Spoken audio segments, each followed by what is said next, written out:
আসসালামু আলাইকুম। আশা করি সবাই ভালো আছেন এবং সুস্থ আছেন। উচ্চারণের ধারাবাহিক ভিডিওর আজকে 5 নম্বর ভিডিওতে আমরা অবস্থান করছি এবং এখানে আমরা হ বর্ণের সাথে যুক্ত অবস্থায় থাকে 4টি ব্যঞ্জন বর্ণ আমরা আলোচনা করব। হয়ের উচ্চারণের কৌশলে হয়ের মোটামুটি 8টি থেকে 9টি উচ্চারণের প্রসেস আছে, যার মধ্যে আমি আজকে এই ভিডিওতে আলোচনা করব হচ্ছে 4টি প্রসেস। আমরা জানি হয়ের সাথে কখনো এমন দেখতে পাই, হয়ের সাথে কখনো এমন দেখতে পাই, হয়ের সাথে কখনো যুক্ত অবস্থায় এমন দেখতে পাই, এমন দেখতে পাই।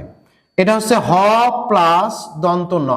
যখন পাশে থাকবে তখন সেটা কিন্তু হ প্লাস দন্ত ন, যখন নিচে থাকবে তখন সেটা হচ্ছে হ প্লাস মূর্ধন্য। আর যেহেতু যুক্ত ব্যঞ্জনের প্রথম ব্যঞ্জনের নিচে কিন্তু হসন্ত চিহ্ন ব্যবহার করতে হয়, এইটা কি আছে হ প্লাস ল, আর এই জায়গাতে আছে হচ্ছে হ প্লাস ম, হ প্লাস ম। তার মানে এটা যখন এমন অবস্থায় থাকবে তখন সেটা কিন্তু হ প্লাস ম, কিন্তু যখন এমন অবস্থায় থাকবে তখন এটা কিন্তু হচ্ছে ক প্লাস মূর্ধন্য স।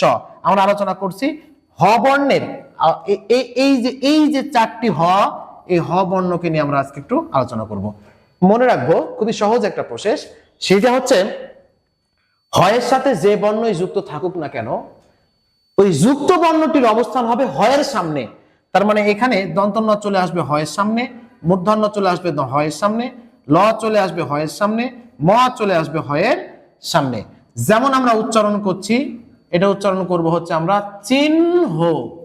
দেখেন ভালো করে খেয়াল করে দেখো, হয়ের সাথে যুক্ত ছিল কি দন্ত ন, সে দন্ত নটা চলে এসছে হয়ের সামনে, এই যে দন্ত ন হয়ের সামনে চলে এসছে। এরপর আমরা যদি বলি পূর্বাহ্ন, পূর্বাহ্ন না পূর্বাহ্ন। এই যে আমি এর আগের ভিডিওতে বলেছি দুর্গুকার থাকতে পাবে না, সে কি হবে রস্যকার। রেপ থাকলে সে কি হবে র, যেহেতু কেউ নাই তার সাথে হসন্ত চিহ্ন, বয়াকার থাকলো। এখন যুক্ত ব্যঞ্জনের নিচে কি, নিচে আছে মানে কি মূর্ধন্য আছে, কিন্তু মূর্ধন্য নিজে কিন্তু উচ্চারণে থাকার ক্ষমতা নেই, তার মানে সে কিসে কনভার্ট হবে দন্তন নয় পূর্বান হো। উচ্চারণটা হচ্ছে পূর্বান হো। আমরা অনেক সময় ভুল করে উচ্চারণ করি পূর্বান্ন, পূর্বান্ন না, পূর্বান হো। অপরাহ্ন হো, অপরাহ্ন পয়ের সাথে ওকার দিয়েও উচ্চারণ আমরা দেখতে পাবো, পয়ের সাথে ওকার ছাড়াও আমরা উচ্চারণ দেখতে পাবো। আধুনিক অভিধানে অপরাহ্ন, আর আগের অভিধানে হচ্ছে অপরাহ্ন। যেটাই হোক না কেন আমরা বলতে চাচ্ছি যে হয়ের সাথে যে বর্ণটাই যুক্ত থাকুক না কেন তার উচ্চারণ হবে হয়ের সামনে। এইখানে এসে মূল সমস্যাটা আমাদের হয়, আমাদের মাসি পিসি গল্পের নায়িকা যিনি, যাকে নিয়ে আমাদের মাসি পিসি গল্পের মাসি এবং পিসির সমস্যা এবং পুরা গল্পটারই সমস্যা, সেই নায়িকার নাম হচ্ছে এইটা। এখন এইটা সেকেন্ড ইয়ারে উঠে যাওয়ার পরও ফার্স্ট ইয়ার শেষ করে এসে স্টুডেন্টরা উচ্চারণ করে আল্লাদি। নো, আল্লাদি না, আল্লাহ হাদি। এই উচ্চারণটা হবে হচ্ছে আল হাদি, আল হাদি। এই উচ্চারণটার নাম হচ্ছে আল হাদি। কেন? হয়ের সাথে যুক্ত অবস্থায় আছে ল, লয়ের উচ্চারণটা অবশ্যই হয়ের সামনে নিয়ে আসতে হবে।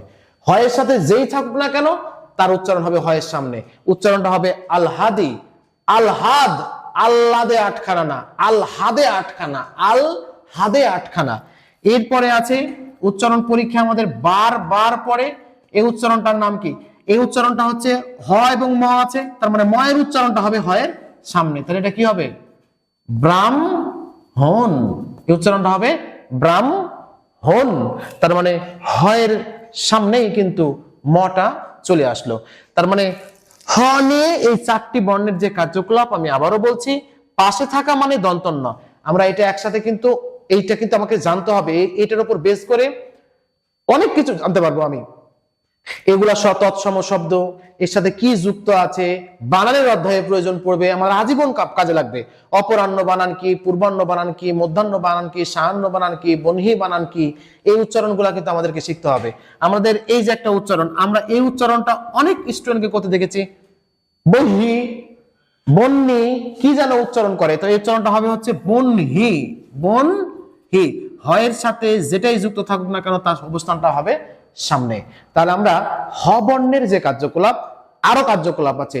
হয়ের সাথে রফালা থাকলে কি হয়, হয়ের সাথে রিকার থাকলে কি হয়, হয়ের সাথে জফালা থাকলে কি হয়, হয়ের সাথে ব যুক্ত অবস্থায় থাকলে কি হয়, এইটা নিয়ে ভিডিও বানাবো আমরা পরবর্তী কোনো একটা ভিডিওতে। আপাতত আমরা দেখানোর চেষ্টা করেছি 4টি যুক্ত ব্যঞ্জন থাকলে তার উচ্চারণটা কেমন হবে। আশা করি সবাই ভালো থাকবে, সুস্থ থাকবে। পরবর্তী ভিডিওতে দেখা হচ্ছে। আসসালামু আলাইকুম।